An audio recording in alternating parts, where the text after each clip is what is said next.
সেটা ভিডিও চালু হয়ে গেল রে থাকিস বাবা কও ভোলে বাবা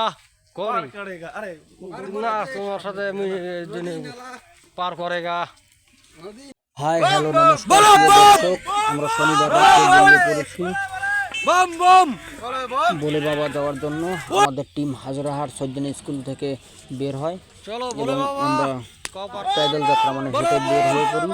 শনিবারে আমরা যাব যতটুকু যেতে পারি। রাত্রে শেষ রাত্রের দিকে আমরা থাকলাম রানীরহাটের দিকে, তারপরে আবার এই দেখো অনেক রাত হয়ে গেছে, রাত্রেবেলাও কিন্তু আমরা চলছি, এখন বাজে রাত 2টো। এই যে এখন আবার আমরা কি করলাম, সকালবেলায় চান টান করলাম। এখানে একটা মন্দির ছিল, মন্দিরটা পুজো দিয়ে দেওয়ার পরে আমরা এই যে এখানে চান টান করার পরে কাপড় টাপড় শুকানোর জন্য দিই, একটু দেওয়ার পরে সবাই একটু রেস্ট করার পরে আবার আমরা এখন বেরিয়ে পড়বো। এই যে আমাদের টিম কিন্তু বেরিয়ে পড়েছে, আর এই যে আমিও আছি ভিডিওতে। আমার ভিডিও আমি যদি না থাকি তাহলে তো হবে না। এইসব দেখতে দেখতে আমরা বেরিয়ে পড়লাম জটিলেশ্বর পৌঁছানোর পর সেখানে পুজো দেওয়ার পরে আমরা এখন যাব জলপেশ। তাই জলপেশের উদ্দেশ্যে আমরা রওনা দিলাম। আর এই যে দেখো জলপেশে কত ভিড়, মানে ভিড়ের কথা কি বলা যায়, আর একটু আরও অনেক বেশি ভিড়।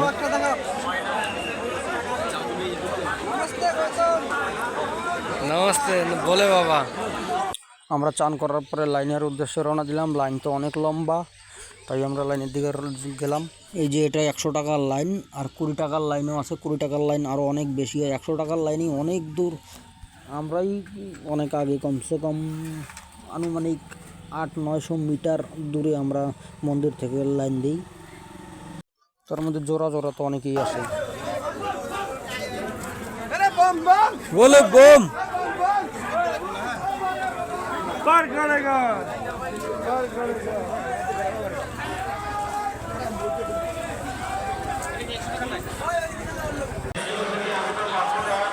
এটা মন্দিরে প্রবেশ করার ঠিক একটু আগের মুহূর্ত। এই যে আমরা কিন্তু এখন পুজো দিয়ে বাইরে চলে আসলাম, আর ভিতরে তো অনেক গরম। বাবার দেখা তো এত সহজ কথা না, কষ্ট তো করতেই হবে। তাই আমরা এই যে পুজো দিয়ে বের হলাম, এখন আমরা একটু বাইরে যাব রিল্যাক্স হওয়ার জন্য। এই যে পরের দিন সকালে দেখো ভিড় কিন্তু এখনও কম নয়। সোমবার দিন আমরা যখন আসি প্রায় 8টা বাজে, 8টার দিকেও লোক অনেক ভিড় ছিল, মানে ভিড়ের কোনো কমতি ছিল না, এত ভিড়। এই যে আমার শ্যামলদা এখানে আবার একটা খেলা দেখাচ্ছে, এই খেলা দেখতে দেখতে আমরা বের হয়ে পড়ছিলাম। তো খেলাটা খুব ভালোই ছিল দেখো।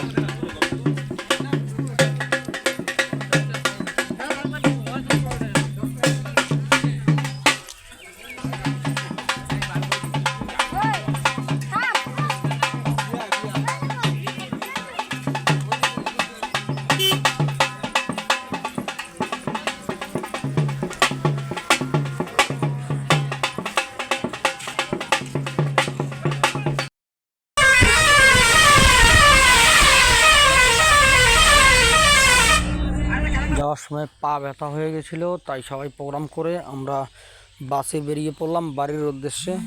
তো থ্যাংক ইউ সবাইকে।